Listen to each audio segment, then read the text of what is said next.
ವೀಕ್ಷಕರಿಗೆಲ್ಲ ನಮಸ್ಕಾರ. ಸ್ವಯಂ ಕಲಿಕೆ ಅಭಿಮಾನಿಗಳಿಗೆ ಸ್ವಾಗತ. Welcome to the family, welcome to Anu ಸ್ವಯಂ ಕಲಿಕೆ. ನೋಡಿ ಕಲಿ. ಇವತ್ತು ಸುಲಭವಾಗಿ ಧಾರವಾಡ, ಗದಗ, ಗುಲ್ಬರ್ಗ ಸ್ಪೆಷಲ್ಲು ಗಿರ್ಮಿಟ್ ಮಾಡೋಣ ಅಂತ ಹೇಳಿ ಕಡಲೆಪುರಿಯಿಂದ ಮಾಡುವಂಥ ಒಂದು ಸ್ಪೈಸಿ ಐಟಮ್ ಮತ್ತು ರುಚಿಕರವಾಗೂ ಕೂಡ ಇರುತ್ತೆ. ನೀವು ನೋಡಿರ್ಬೋದು, ಸುಮಾರು ಜನ ರೈಲ್ವೆ ಸ್ಟೇಷನ್ನಲ್ಲಿ ಇದನ್ನೇ ನಂಬ್ಕೊಂಡು ಜೀವನ ಮಾಡ್ತಿರೋರು ಇದ್ದಾರೆ. ಸುಮಾರು ಜನ ಅಂದರೆ ಸಾವಿರಾರು ಜನ ಇದನ್ನೇ ನಂಬ್ಕೊಂಡು ಜೀವನ ಮಾಡ್ತಿದ್ದಾರೆ. ಸೊ ಬನ್ನಿ ಅದಕ್ಕೆ ಏನೇನು ಬೇಕು ನೋಡೋಣ. ಇಲ್ಲಿ ನಾನೊಂದು ಕ್ಯಾರೆಟ್ನ ಅರ್ಧ ತುರಿದು ಸ್ಲೈಸ್ ಮಾಡಿ ಇಟ್ಕೊಂಡಿದ್ದೀನಿ. 1 ಟೊಮ್ಯಾಟೊ, ಸೇವ್, ಇದು ಸೇವು, ಇದನ್ನು ಕೂಡ ನಾನು ಸೇವನ್ನ ಇಟ್ಕೊಂಡಿದ್ದೀನಿ. ಆನಂತರ ಇದು ಬಂದು ಮಿಕ್ಸ್ಚರು. ನಿಮ್ಗೆ ಯಾವ್ದು ಅನುಕೂಲತೆ ಇದೆ ಆ ಮಿಕ್ಸ್ಚರ್ ತೊಗೊಳ್ಳಿ. ನಾನು 2 ಥರ ತೊಗೊಂಡಿದ್ದೀನಿ. ಸೊ ದಟ್ ಇದು ಅದು ಎರಡೂ ಆ್ಯಡ್ ಮಾಡ್ತಾ ಇದ್ದೀನಿ.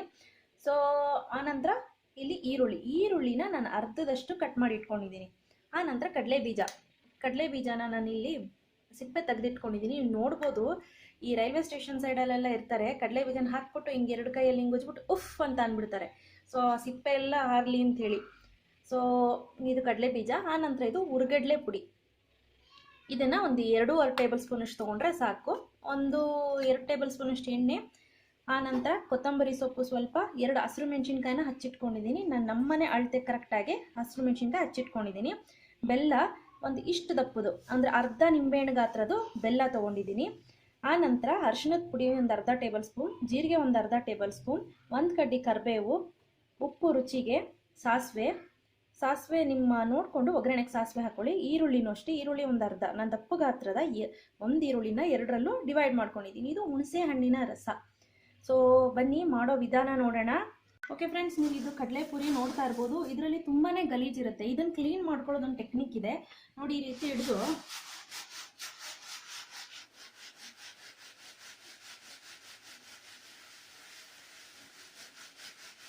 ಈ ರೀತಿ ಮಾಡಿಕೊಂಡು ಈ ಮೇಲ್ಮೇಲಿದೆ ಏನಿದೆ ನೋಡಿ, ಮೇಲ್ಮೇಲೆ ಇರೋದು ಮಾತ್ರ ಈ ಬೌಲಲ್ಲಿ ತೆಗೆದಿಟ್ಕೋಬೇಕು. ಈ ತಳದಲ್ಲಿ ತುಂಬಾ ಗಲೀಜಿರುತ್ತೆ. ಸೊ ಮತ್ತೆ ಇದೇ ರೀತಿ ಕೆಲವು ಸತಿ ಕಲ್ಲಿರೋ ಕೂಡ ಚಾನ್ಸಸ್ ಜಾಸ್ತಿ ಇರುತ್ತೆ. ಸೊ ಈ ರೀತಿ ಇದನ್ನೆಲ್ಲ ಎತ್ತಿಟ್ಕೊಳ್ತಾ ಇದ್ದೀನಿ. ಓಕೆ ಫ್ರೆಂಡ್ಸ್, ನೋಡ್ತಿದ್ದೀರಲ್ಲ, ನಾನು ಇಲ್ಲಿ ಕ್ಲೀನ್ ಮಾಡಿ ಶುದ್ಧವಾಗಿರುವಂಥ ಕಡಲೆಪುರಿ ಇಟ್ಕೊಂಡಿದ್ದೀನಿ. ನೋಡಿ, ನಿಮಗೆ ಕಡಲೆಪುರಿ ಈ ರೀತಿ ಸೌಂಡ್ ಬರಬೇಕು. ಈ ರೀತಿ ಸೌಂಡ್ ಬಂದರೆ ಅದು ಕ್ರಿಸ್ಪಿನೆಸ್ ಇದೆ ಅಂತ. ನಿಮ್ಗೆ ಗೊತ್ತಾಗಿಲ್ಲ ಅಂದರೆ ನೋಡಿ, ಈ ರೀತಿ ಒಂದನ್ನು ತೊಗೊಂಡು ಹಿಂಗೆ ಮಾಡಿ ನೋಡಿ, ಪ್ರೆಸ್ ಮಾಡಿದಾಗ ಅದೇನಾಗುತ್ತೆ, ಒಂದು ಶಬ್ದ ಬರುತ್ತೆ. ಈ ರೀತಿ ನೋಡಿ, ಶಬ್ದ ಬರುತ್ತೆ. ಈ ರೀತಿ ಶಬ್ದ ಬಂತು ಅಂದರೆ ಇಟ್ಸ್ ಕ್ರಿಸ್ಪಿಯಾಗಿದೆ, ಫ್ರೆಶ್ ಆಗಿದೆ ಅಂತ. ಅಷ್ಟು ಗೊತ್ತಾಗಿಲ್ಲ ಅಂದರೆ ಬಾಯಿಗೆ ಹಾಕ್ಕೊಂಡು ನೋಡಿ, ಗೊತ್ತಾಗುತ್ತೆ. ಓಕೆ ಫ್ರೆಂಡ್ಸ್, ನೀವು ನೋಡ್ತಿರ್ಬೋದು, ನಾನೊಂದು ಬಾಣಲಿ ಇಟ್ಕೊಂಡಿದ್ದೀನಿ. ಅದಕ್ಕೆ ಎಣ್ಣೆ ಹಾಕ್ಕೊಳ್ಳಿ. ಎಣ್ಣೆ ಕಾದ ನಂತರ ಸಾಸಿವೆ. ನೋಡಿ ಫ್ರೆಂಡ್ಸ್, ಎಣ್ಣೆ ಕಾದಿದೆ. ಈಗ ಎಣ್ಣೆ ಕಾದ ನಂತರ ಸಾಸಿವೆ ಹಾಕ್ತಾ ಇದ್ದೀನಿ. ಸಾಸಿವೆ ಚಿಟಪಟ ಅಂತ ಸಿಡಿಲಿ. ಚಿಟಪಟ ಅಂತ ಸಿಡಿದ ನಂತರ ನೋಡಿ ಫ್ರೆಂಡ್ಸ್, ಆ ನಂತರ ಹಸಿರು ಮೆಣಸಿನ್ಕಾಯಿ, ಜೀರಿಗೆ,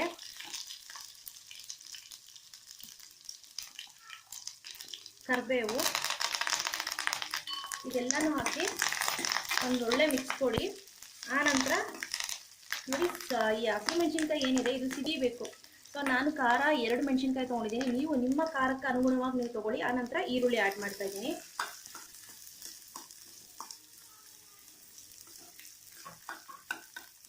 ಈಗ ಇದಕ್ಕೇನೆ ನಾನು ರುಚಿ ನೋಡಿಕೊಂಡು ಉಪ್ಪು ಹಾಕ್ತಾ ಇದ್ದೀನಿ. ಈ ಕಡಲೆಪುರಿಲೂ 2 ಜಾತಿ ಕಡಲೆಪುರಿ ಬರುತ್ತೆ. ಒಂದು ಪಫಿನೆಸ್ ಜಾಸ್ತಿ ಇರುತ್ತೆ, ಇನ್ನೊಂದು ಈ ರೀತಿ ಇರುತ್ತೆ. ಸೊ ಅದು ನನಗೆ ಸಿಕ್ಕಿಲ್ಲ. ಯೂಶಲಿ ಈ ಕಡಲೆಪುರಿ ನಾವು ಪ್ರಿಫರ್ ಮಾಡೋದು ಇದೇ ಕಡಲೆಪುರಿ ಜಾಸ್ತಿ. ಸೊ ನಾನು ಹೇಳೋದೇನಪ್ಪ ಅಂದರೆ ಈ ಕಡಲೆಪುರಿನೇ ಯೂಸ್ ಮಾಡಿ. ಸೊ ಕಡಲೆಪುರಿನಲ್ಲಿ ಇನ್ನೊಂದು ಏನಪ್ಪ ಇದರಲ್ಲಿ ಸ್ಪೆಷಾಲಿಟಿ ಅಂದರೆ ಇದು ಸಪ್ಪೆ ಪೂರಿ. ಇದರಲ್ಲಿ ಉಪ್ಪು ಹಾಕಿರೋದಿಲ್ಲ. ಸೊ ಕೆಲವೊಂದು ಏನು ಮಾಡಿರ್ತಾರೆ, ಉಪ್ಪು ಕೂಡ ಆ್ಯಡ್ ಮಾಡಿರ್ತಾರೆ. ಸೊ ಇದು ನೆನಪಲ್ಲಿ ಇಟ್ಕೋಬೇಕು. ಸಪ್ಪೆ ಪೂರಿ ತೊಗೊಂಡ್ರೆ ಉಪ್ಪು ಕಡಿಮೆ ಜಾಸ್ತಿ ಆ್ಯಡ್ ಮಾಡ್ಕೊಳ್ಳಿ. ಇಲ್ಲ ನಾನು ಉಪ್ಪು ಹಾಕಿರೋ ಪೂರಿ ತೊಗೊಳ್ತೀನಿ ಅಂತ ಅಂದರೆ ಸ್ವಲ್ಪ ನೋಡಿ ಉಪ್ಪು ಹಾಕ್ಕೊಳ್ಳಿ. ಫ್ರೆಂಡ್ಸ್, ಈಗ ಆದ ತಕ್ಷಣ ನಾನು ಇಲ್ಲಿ ಬೆಲ್ಲ ಏನಿದೆ ಬೆಲ್ಲ ಆ್ಯಡ್ ಮಾಡ್ತಾ ಇದ್ದೀನಿ. ಅದ್ರ ಜೊತೆಗೆ ಅರಿಶಿನ. ಆಮೇಲೆ ಇಮಿಡಿಯೇಟು ನೀವೇನಿದೆ ಈ ಹುಣಸೆ ಹಣ್ಣಿನ ರಸ ಏನಿದೆ ಅದನ್ನ ಆ್ಯಡ್ ಮಾಡಿಬಿಡಿ. ನೋಡಿ ಫ್ರೆಂಡ್ಸ್, ಇದು ಒಂದೇ ಒಂದು ಕುದಿ ಬರೋ ತನಕ ವೆಯ್ಟ್ ಮಾಡೋಣ. ಸ್ವಲ್ಪ ಕುದಿ ಬಂದರೆ ಇದು ಚೆನ್ನಾಗಿರುತ್ತೆ. ಟೇಸ್ಟ್ ನೋಡ್ಕೊಳ್ಳಿ. ತುಂಬ ಹುಳಿ ಇದ್ದರೆ ಇನ್ನು ಸ್ವಲ್ಪ ಬೆಲ್ಲ ಜಾಸ್ತಿ ಆ್ಯಡ್ ಮಾಡ್ಕೊಳ್ಳಿ. ಖಾರ ಕಡಿಮೆ ಇದೆ ಅಂದರೆ ಹಸಿರು ಮೆಣಸಿನ್ಕಾಯಿ ಹಾಕಿಲ್ಲ ಅಂದ್ರೂ ಪರವಾಗಿಲ್ಲ, ಕೆಮ್ಮೆಣಸಿನ್ಕಾಯಿ ಕೂಡ ಆ್ಯಡ್ ಮಾಡ್ಬೋದು. ಓಕೆ ಫ್ರೆಂಡ್ಸ್, ನೀವು ನೋಡ್ತಿದ್ದೀರಲ್ಲ, ಇದು ಚೆನ್ನಾಗಿ ಕುದೀತಿದೆ. ಈಗ ಒಂದು ಸ್ವಲ್ಪ ಟೇಸ್ಟ್ ನೋಡ್ಕೊಳ್ಳಿ. ಟೇಸ್ಟ್ ನೋಡಿಕೊಂಡು ಆಗಿದೆ ಅಂತ ಅನಿಸಿದಾಗ ನೋಡಿ, ಇಷ್ಟು ಕನ್ಸಿಸ್ಟೆನ್ಸಿ ಇದ್ರೂ ಪರವಾಗಿಲ್ಲ. ಕೆಲವು ಕಡೆ ಫುಲ್ ಗಟ್ಟಿ ಕನ್ಸಿಸ್ಟೆನ್ಸಿ ಕೂಡ ಮಾಡ್ತಾರೆ. ಡಿಪೆಂಡ್ಸ್ ಆನ್ ಒಟ್ನಲ್ಲಿ ನಮಗೇನು ಬೆಂದಿರಬೇಕಷ್ಟೇ, ಈರುಳ್ಳಿ ಬೆಂದಿರಬೇಕು, ಈ ಹುಣಸೆ ಹಣ್ಣು ಏನಿದೆ ಅದ್ರ ಗದರ್ನ ಹೋಗಬೇಕು. ಸೊ ಈಗ ಇದನ್ನು ಹಾಫ್ ಮಾಡ್ಕೊಳ್ತಾ ಇದ್ದೀನಿ. ಫ್ರೆಂಡ್ಸ್, ಈ ಮಿಕ್ಸ್ಚರ್ ಏನಿದೆ ನಾವು ಮಾಡ್ಕೊಂಡಿರೋದು ಆದಷ್ಟು ತಣ್ಣಗಾಗ್ಲಿಕ್ಕೆ ಬಿಡಿ. ತಣ್ಣಗಾದ ನಂತರ ಕಲಸಿದ್ರೆ ಚೆನ್ನಾಗಿ ಬರುತ್ತೆ. ಇಲ್ಲಾಂದರೆ ಪುರಿ ಏನಿರುತ್ತೆ ಆ ಪುರಿ ಆ ಬಿಸಿಗೆ ಏನಾಗ್ಬಿಡುತ್ತೆ, ಮೆತ್ತಗಾಗ್ಬಿಡುತ್ತೆ, ಶಿಂಕ್ ಆದಂಗೆ ಆಗ್ಬಿಡುತ್ತೆ, ಚೆನ್ನಾಗಿ ಆಗೋದಿಲ್ಲ. ಸೊ ಇದು ನೆನಪಲ್ಲಿ ಇಟ್ಕೊಳ್ಳಿ ಫ್ರೆಂಡ್ಸ್. ಈಗ ನೀವು ನೋಡ್ಬೋದು ಈ ಕಡಲೆಪುರಿಗೆ ಮೊದಲಿಗೆ ಕಡಲೆಪುರಿಗೆ ಟೊಮ್ಯಾಟೊ, ಆನಂತರ ಈ ಮಿಕ್ಸ್ಚರು, ಸೇವು ಮಿಕ್ಸ್ಚರು, ಕೊತ್ತಂಬರಿ ಸೊಪ್ಪು ನೋಡ್ತಿದ್ದೀರಲ್ಲ ನೋಡಿ, ಆನಂತರ ಈ ಕ್ಯಾರೆಟ್ ಹಾಕೋದ್ರಿಂದ ರುಚಿಯಾಗೂ ಇರುತ್ತೆ, ಚೆನ್ನಾಗೂ ಆಗುತ್ತೆ ಫ್ರೆಂಡ್ಸ್. ಆನಂತರ ಈ ಹಸಿ ಈರುಳ್ಳಿ ಏನಿದೆ ಇದನ್ನು ಕೂಡ ನೀವು ಆ್ಯಡ್ ಮಾಡ್ಕೊಳ್ಳಿ. ಓಕೆ, ಈಗ ನೋಡ್ತಿದ್ರಲ್ವಾ ಕಲರ್ಫುಲ್ಲಾಗಿ ಹೇಗೆ ಕಾಣಿಸ್ತಿದೆ ಅಂತ. ಈಗ ಆರಿರುವಂತಹ ಈ ಮಿಕ್ಸ್ಚರ್ ಏನಿದೆ ಅದನ್ನು ಹಾಕ್ಕೊಂಡು, ಓಕೆ ಫ್ರೆಂಡ್ಸ್, ಈಗ ಆರಿರುವಂತಹ ಈ ಮಿಕ್ಸ್ಚರ್ ಏನಿದೆ ಇದನ್ನು ಕೂಡ ನಾನು ಹಾಕ್ಕೊಳ್ತಾ ಇದ್ದೀನಿ. ಫುಲ್ ಕಂಪ್ಲೀಟಾಗಿ ಹಾಕ್ಕೊಳ್ಳಿ. ಆನಂತರ ಈ ಕಡಲೆಬೀಜ ಏನಿದೆ ಕಡಲೆಬೀಜ ಹಾಕ್ಕೊಳ್ಳಿ. ಕಡಲೆಬೀಜ ಹಾಕಿದಷ್ಟು ರುಚಿ ಚೆನ್ನಾಗಿ ಬರುತ್ತೆ ಅನ್ನೋ ದೃಷ್ಟಿಯಿಂದ ಈ ಹುರ್ಗಡ್ಲೆ ಸ್ವಲ್ಪ ಜಾಸ್ತಿ ಹಾಕ್ಕೊಳ್ಳಿಕ್ಕೆ ಹೋಗ್ಬಿಡಿ. ಜಾಸ್ತಿ ಹಾಕ್ಕೊಂಡ್ರೆ ಅದು ಒಂಥರ ಅನಿಸುತ್ತೆ, ಏನೋ ಒಂಥರ ಗಟ್ಟಿ ಥರ ಅನಿಸುತ್ತೆ. ಸೊ ಈಗ ಇದನ್ನು ಎಲ್ಲನೂ ಒಂದು ಒಳ್ಳೆ ಮಿಕ್ಸ್ ಕೊಡೋಣ. ನೀವು ಎಷ್ಟು ಚೆನ್ನಾಗಿ ಮಿಕ್ಸ್ ಕೊಡಬೇಕು ಅಂದರೆ ಫಾಸ್ಟಾಗಿರಬೇಕು ಮತ್ತು ಬೇಗನೆ ಮಿಕ್ಸ್ ಕೊಡಬೇಕು ಇದಕ್ಕೆ. ಇಲ್ಲ ಅಂದರೆ ಏನಾಗ್ಬಿಡುತ್ತೆ, ಬೇಗನೆ ಅದು ಮೆತ್ತಗಾಗ್ಬಿಡುತ್ತೆ.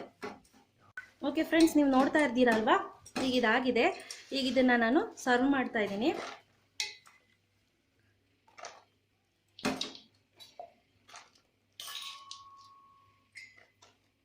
ಈಗ ಇದ್ರ ಮೇಲ್ಗಡೆ ಮಿಕ್ಸ್ಚರ್ ಆ್ಯಡ್ ಮಾಡ್ತಾ ಇದ್ದೀನಿ. ನೋಡಿ, ಈ ರೀತಿ ಒಂದು ಲೇಯರ್ ಮಿಕ್ಸ್ಚರ್ ಆ್ಯಡ್ ಮಾಡ್ತಾ ಇದ್ದೀನಿ. ಫ್ರೆಂಡ್ಸ್ ನೋಡಿ, ನಾನು ಈಗ ಸರ್ವ್ ಮಾಡಿದ್ದೀನಿ. ಇಷ್ಟೇ ಇವತ್ತಿನ ರೆಸಿಪಿ. ಆನಂತರ ಇನ್ನೊಂದು ಕೂಡ ಸರ್ವ್ ಮಾಡಿ ತೋರಿಸ್ತೀನಿ. ನೋಡಿ ಫ್ರೆಂಡ್ಸ್, ಈಗ ನಾನು ಇನ್ನೊಂದು ಪ್ಲೇಟಿಗೆ ಸರ್ವ್ ಮಾಡ್ಕೊಂಡಿದ್ದೀನಿ. ಈಗ ಇದಕ್ಕೆ ಸೇವ್ ಆ್ಯಡ್ ಮಾಡ್ಕೊಳ್ಳಿ. ಡೆಕೋರೇಷನ್ಗೆ ನಾನಿಲ್ಲಿ ಏನು ಟೊಮೆಟೊ ಇಟ್ಟಿದ್ದೀನಿ. ಈ ಒಂದು ಲೆಮನ್ ಕೂಡ ಇಟ್ಕೋಬೋದು. ಇದ್ರ ಮೇಲ್ಗಡೆ ಒಂದು ಸ್ವಲ್ಪ ಕ್ಯಾರೆಟ್ ಗಾರ್ನಿಷಿಂಗ್ ಹಾಕೋಣ. ಓಕೆ, ಇಷ್ಟೇ ನೋಡ್ತಾ ಇದ್ದೀರಲ್ಲ ಫ್ರೆಂಡ್ಸ್, ಇಷ್ಟೇ ಇವತ್ತಿನ ರೆಸಿಪಿ. ಇವತ್ತು ನಾನು ಮಾಡಿದ್ದು ಇಷ್ಟ, ಗಿರ್ಮಿಟ್ ಇಷ್ಟ ಆಯಿತು ಅಂದರೆ ಲೈಕ್ ಬಟನ್ ಹಿಟ್ ಮಾಡಿ. ಇನ್ನೂ ಇಷ್ಟ ಆಯಿತು ಅಂದರೆ ಶೇರ್ ಮಾಡಿ. ಗೊತ್ತಲ್ವ ನನ್ನ ಚಾನಲ್ ಹೆಸರು ಅನು ಸ್ವಯಂ ಕಲಿಕೆ, ನೋಡಿ ಕಲಿ. ಟಿಲ್ ದೆನ್ ಟೇಕ್ ಕೇರ್, ಬಾಯ್.